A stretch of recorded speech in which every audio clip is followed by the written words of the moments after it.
Hola, ¿qué tal? Bienvenidos a esta microconferencia en la que veremos nosotros la eritropoiesis. Vamos a ver, a manera de introducción, el proceso de eritropoiesis, pero desde el punto de vista morfológico. ¿Qué pasa con la morfología de estas células y cómo va cambiando conforme van madurando?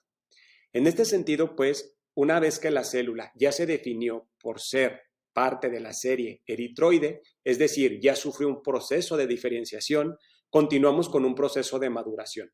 Y este proceso de maduración va desde el proeritroblasto, que sería la primera célula ya definida, hacia la línea eritroide, hasta ir pasando por sus diferentes estadios y llegar al eritrocito ya maduro y funcional.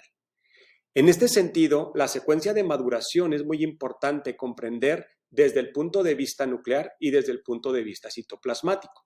Conforme se va avanzando en este proceso de maduración, ¿qué pasa con el núcleo?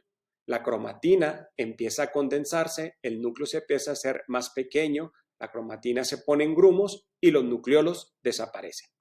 Mientras que con el citoplasma, la basofilia intensa que caracteriza a los eritroblastos empieza a disminuir conforme se va avanzando, y esto es gracias al proceso de hemoglobinización. Con el tamaño de la célula se va a observar que conforme empieza a madurar y empieza a sufrir estos cambios, la célula va disminuyendo en tamaño. Es decir, entre más inmadura será más grande y entre más madura, más pequeña. Mientras que el color de los ribosomas o la basofilia empezará a disminuirse hasta ponerse un color más azul grisáceo, y esto es debido a que conforme esto se va avanzando, la hemoglobina empieza a sintetizarse con mayor cantidad hasta llegar a este color rosa salmón típico característico de los eritrocitos. Con el núcleo habíamos comentado que conforme avanzamos tenemos un núcleo más pequeño con cromatina más condensada, mientras que en las fases inmaduras vamos a poder observar la cromatina más laxa y con la presencia de nucleolos.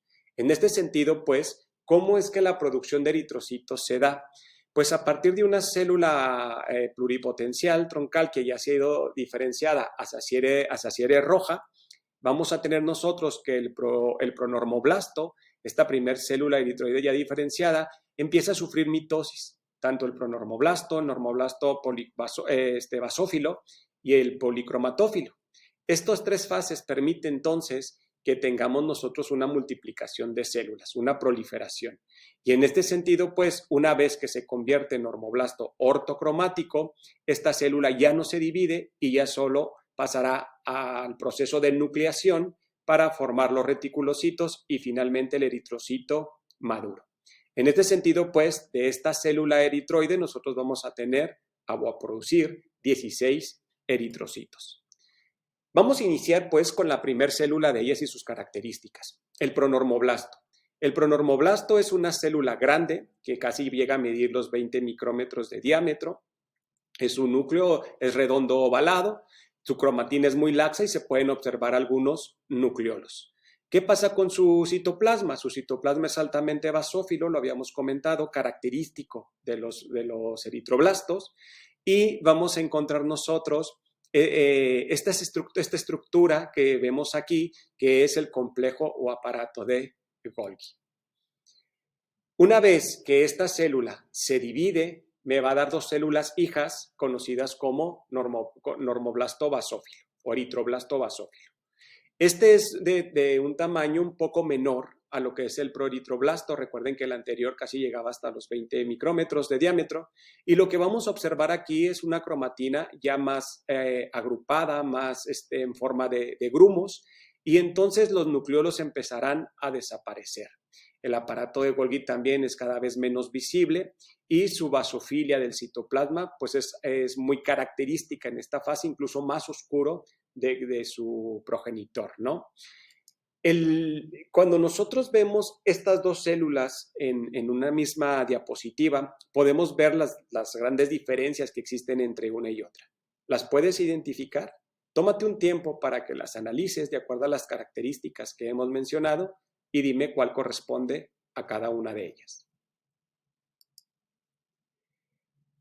Una vez que el normoblasto basófilo sufre una mitosis, me va a dar dos células hijas conocidas como normoblastos policromatófilo.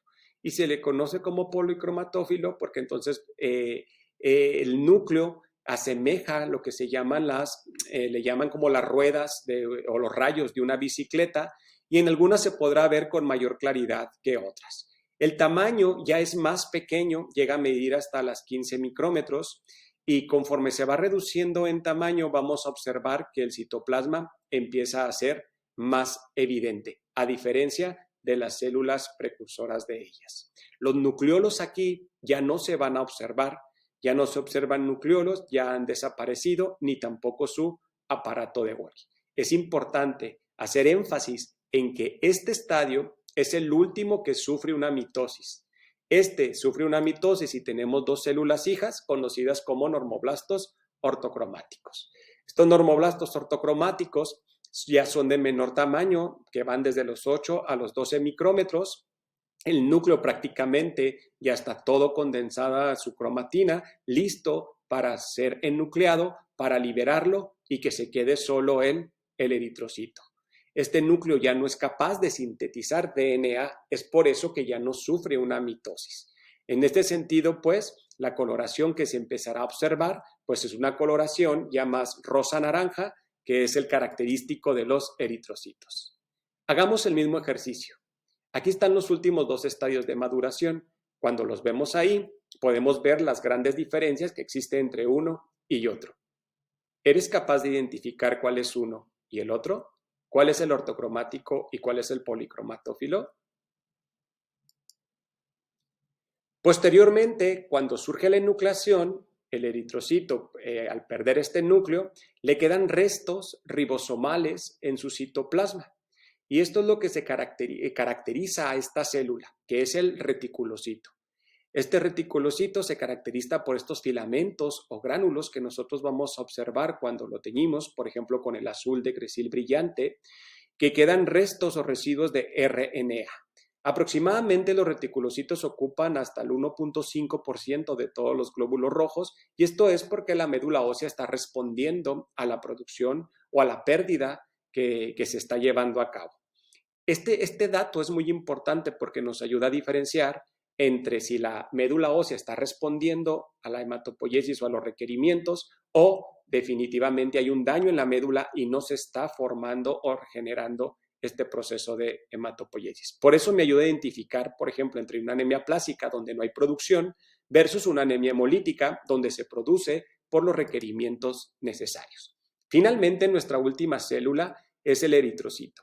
El eritrocito ya en este último estadio de maduración alcanza las 8 micras o micrómetros de diámetro, un grosor entre 1.5 y 2.5 micrómetros, y lo que hace es que le da la capacidad de entonces atravesar capilares de acuerdo a su estructura membranal que veremos en las próximas sesiones, y así podrá hacer este intercambio gaseoso hacia los tejidos.